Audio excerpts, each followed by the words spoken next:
आगे बढ़ते हैं महाराष्ट्र की खबर, जहां पर देवेंद्र फडणवीस को राज्य का मुख्यमंत्री बनाए जाने की मांग लगातार तेज होती जा रही है और नागपुर में उन्हें मुख्यमंत्री बनाने की मांग वाले पोस्टर्स सामने आए हैं। आप तस्वीरों में देख रहे हैं वो तमाम पोस्टर्स जिसमें देवेंद्र फडणवीस का नाम लिखा हुआ है और वापस यहाँ पर लिखा है, इन पोस्टर्स पे लिखा है कि वापस आना पड़ता है, फिर वापस आना पड़ता है। वरिष्ठ बीजेपी नेता ने पीटीआई से कहा है कि महाराष्ट्र के जो नए मुख्यमंत्री के तौर पर देवेंद्र फडणवीस का नाम तय हो गया है और इस बीच सूत्रों के मुताबिक राष्ट्रीय स्वयंसेवक संघ महाराष्ट्र में सरकार बनाने को लेकर देरी पर नाराज है। आरएसएस का यह मानना है कि इतने भारी बहुमत के बावजूद महाराष्ट्र में सरकार गठन में देरी ठीक नहीं है।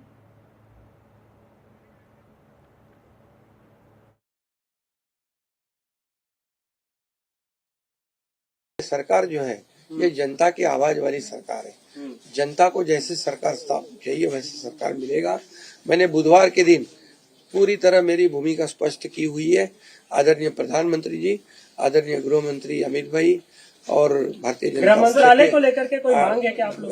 भारतीय जनता पक्ष के अध्यक्ष नड्डा जी जो मुख्यमंत्री पद के बारे में तय करेंगे उसको मेरा पूरा समर्थन मैंने ऑलरेडी दे दिया। पूरी तरह मैंने मेरा समर्थन दिया है, उसके लिए कोई किंतु परंतु नहीं है। पूरा स्पष्टता से मैंने कहा है, मैं पूरी स्पष्टता से मेरी भूमिका व्यक्त करने वाला कार्यकर्ता हूं।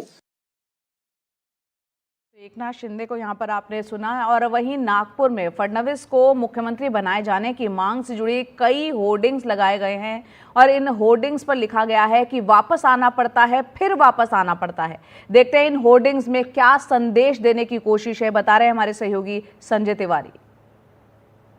महाराष्ट्र की सियासत में एक बड़ी घोषणा करने वाले कुछ होर्डिंग्स नागपुर के अलग अलग चौराहों पर, अलग अलग सड़कों पर आजकल देखी जा सकती हैं। इस तरह की होर्डिंग जो आप मेरे पीछे देख रहे हैं, इसमें देवेंद्र फडणवीस का चित्र है और कुछ पंक्तियां लिखी हैं जिसका शीर्षक है वापस आना पड़ता है, फिर वापस आना पड़ता है।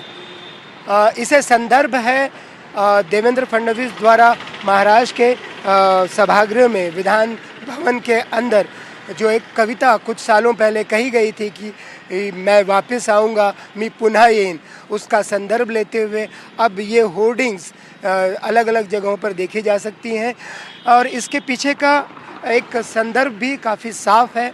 महाराष्ट्र में चुनाव में अप्रत्याशित सफलता के बावजूद सत्ता स्थापना में जो विलंब हो रहा था उसको लेकर राष्ट्रीय स्वयंसेवक संघ की तरफ से नाराज़गी की खबरें आने लगी थी, जिसके बाद महाराष्ट्र में सियासी आसार कुछ बदलते नजर आए।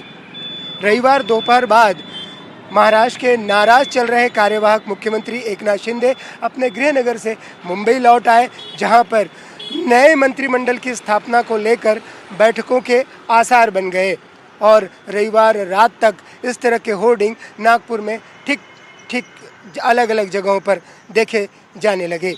महाराष्ट्र में भाजपा की ओर से नए सरकार की शपथ विधि का ऐलान 5 दिसंबर को पहले ही कर दिया गया है। वीडियो जर्नलिस्ट विनय शुक्ला के साथ संजय तिवारी, एनडीटीवी इंडिया, नागपुर।